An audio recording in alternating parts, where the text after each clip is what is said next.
अस्सलाम वालेकुम मेरे समझदार पाकिस्तानियों। मेरा नाम रेहान तारिक है और आप मेरा यूट्यूब चैनल और फेसबुक पेज देख रहे हैं। करोड़ा दरूद आका दो जहां नबी मेहरबा मोहम्मद मुस्तफ़ा सल्लल्लाहु अलैहि वसल्लम पर। इस दौर इस उम्मीद के साथ इस व्लॉग का आगाज करते हैं कि अल्लाह रब्बुल इज़्ज़त इस मुल्क के फैसला साजों के दिलों में समझदार पाकिस्तानियों के लिए नरमी पैदा कर दे। वाकिफ़ान हाल ये बता रहे हैं कि लंदन प्लान तमाम हुआ। वही लंदन प्लान जिसके तहत इमरान खान की हुकूमत को घर भेजा गया, 16 माह की पीडीएम हुकूमत वजूद में आई और उसके बाद आज तक फॉर्म 45 और फॉर्म 47 का फड्डा पड़ा हुआ है। अब इस लंदन प्लान के खात्मे में क्लाइमेक्स ये हुआ है कि इसने पाक फौज या मिलिट्री इस्टेब्लिशमेंट को बराह रास्त इमरान खान के खिलाफ ला खड़ा किया है। मैं क्या कह रहा हूं और क्या कहने की कोशिश कर रहा हूं, ये तमाम तर डिटेल्स आज के इस व्लॉग का हिस्सा होंगी। लेकिन उससे पहले मैं चंद इंपॉर्टेंट डेवलपमेंट्स आपके सामने रख दूं। अब ये खबर इस्लामाबाद हाई कोर्ट से सामने आई है और इस बड़ी खबर का ताल्लुक इमरान खान और फवाद चौधरी से है।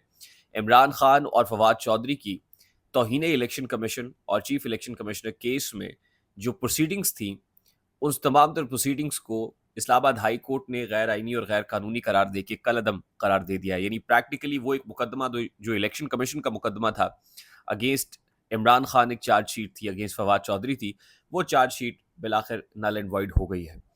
दूसरी तरफ जो कंसर्न क्वार्टर्स हैं, उनको ये बार बार बताया जा रहा है, ये इंडिपेंडेंट लोगों की तरफ से भी कहा जा रहा है कि भाई 9 मई की बात तो आप बहुत ज़्यादा करते हैं, लेकिन 9 मई के मुल्ज़िमान को आप किसी एक को सज़ा नहीं दिलवा सके।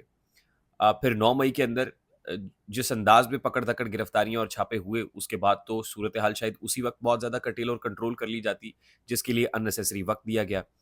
फिर ये कहा जा रहा है कि अदलिया पे तनकीद अपनी जगह पर ज़रूर कीजिए, लेकिन वो केसेस जो आपने इंतखाबात से 1 हफ़्ता कबल इमरान खान और बुशरा बीबी और शाह महमूद कुरैशी पर बनाए, एक-एक नहीं बल्कि 2-2 3-3 केसेस बनाए, वो केसेस इतने भोंडे अंदाज में थे कि वो अदालतों में स्टैंड ही नहीं कर पाते थे। तो आप कम से कम अपने लीगल माइंड से, लीगल एक्सपर्ट से, कानूनी माहिरीन से पूछते, या फिर अब पूछें इसको, ये मामला हुआ कैसे?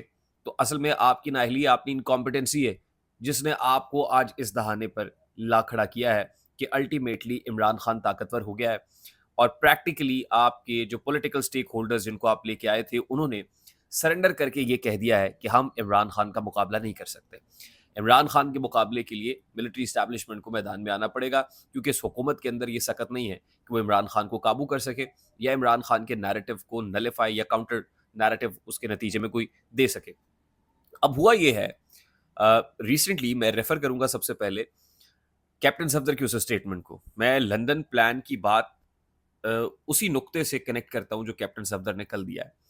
कैप्टन सफदर नवाज शरीफ के दामाद है और वो ये कह रहे हैं कि फौज ने लंदन जाकर नवाज शरीफ के घुटने पकड़े और घुटने पकड़ के ये कहा कि हमें इमरान खान से निजात चाहिए और आप हुकूमत संभाल लें। चलिए इस सारे मामले को हम तसव्वुर कर लेते हैं। कवी इम्कानात है और तासुर भी यही है, मजबूत है। और फिर कुछ तस्वीरें भी हमने देखी, लंदन के विजिट्स भी हमने देखे और बैक टू बैक हुए। इसका मतलब ये कि प्राइमरीली जो एक बहुत बड़ा फैक्टर था इस प्लान का, वो नवाज शरीफ था। यानी ये प्लान नवाज शरीफ के साथ एग्जीक्यूट हुआ था और नवाज शरीफ को मना के जो कैंपेन चलाई गई, जिसके नतीजे में इमरान खान को घर भेजा गया, उसके नतीजे में नवाज शरीफ के केसेस माफ किए गए। ना सिर्फ ये कि नवाज शरीफ के केसेस माफ किए गए, बल्कि आइंदा का जो मुमकिन सियासी नक्शा है वो भी नवाज शरीफ से डिस्कस हुआ। कुछ इंपॉर्टेंट तैनातियां और अहम एक्सटेंशंस का मामला भी पहले से तय कर लिया गया। ये होगा तो ये होगा, ये होगा तो ये होगा, यानी एक बार्टर है, ये एक म्यूचुअल विन विन तय किया गया, जिसके नतीजे में नवाज शरीफ वापस आए और ये एक बयानिया बनाने की कोशिश की गई कि मुल्क को नवाज दो, शायद अब मामला या मुल्क की तकदीर बदल जाएगी। लेकिन फिर हमने ये देखा कि नवाज शरीफ मुल्क में आके कोई भी मौसर बयानिया नहीं दे सके। नवाज शरीफ मुल्क में आके कोई भी जो मौसर कैंपेन है वो रन नहीं कर सके। फिर हमने देखा कि नवाज शरीफ से जितनी मोहब्बत अवाम करते हैं, वो 8 फरवरी को बता दिया गया कि नवाज शरीफ का बयानिया is not Maqbool any more. लोग उस बयानिए को बाय करने पे रवादार नहीं है या उसके कायल दिखाई नहीं देते हैं। इस मामले ने फौज को नवाज शरीफ से मुतनफ़र करना शुरू किया और अल्टीमेटली वो एन 130 का इंतखाब हो या 118 या मानसेरा का मामला हो, हमने देखा कि नवाज शरीफ साहब जो है वो बहुत हद तक ये अपना जो एक वजूद है, सियासी वजूद है, उसको उसके ऊपर उसमें आखिरी उसमें क्या कहना चाहिए कि ताबूत में आखिरी कील खुद ही ठोक चुके, जिसके बाद फौज और नवाज शरीफ में कुछ दूरी हुई। अब नवाज शरीफ भी इस सारे मामले को लेकर खासे नाराज है कि फौज जो कुछ कर सकती थी वो फौज ने नवाज शरीफ के लिए और नवाज शरीफ के लोगों के लिए नहीं किया। शायद फौज इनसिक्योर हुई, यानी पहली पेशरफ towards that failure of London plan फौज ने शुरू की।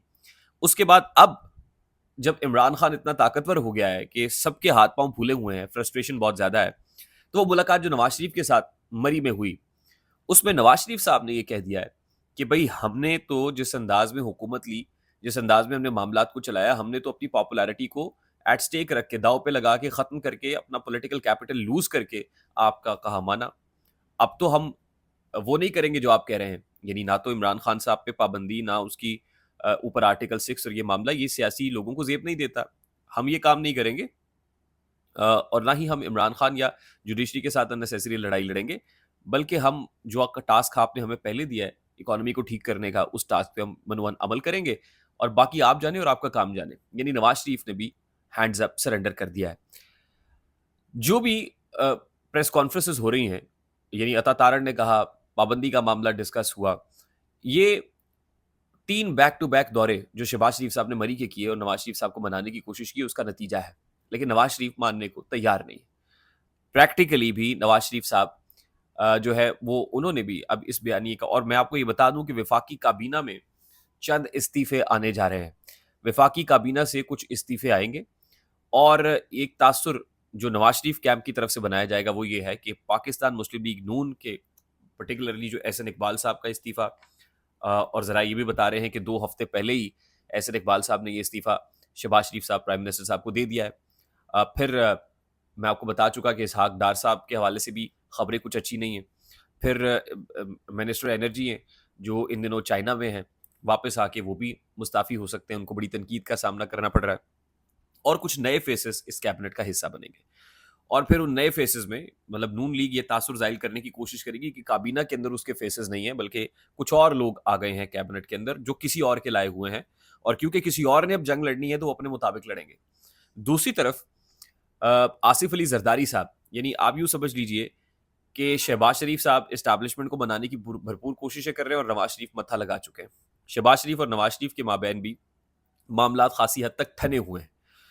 दूसरी तरफ पीपल्स पार्टी कैंप में आसिफ जरदारी और बिलावल भुट्टो के माबैन जो मामलात हैं वो खासी हद तक ठने हुए हैं।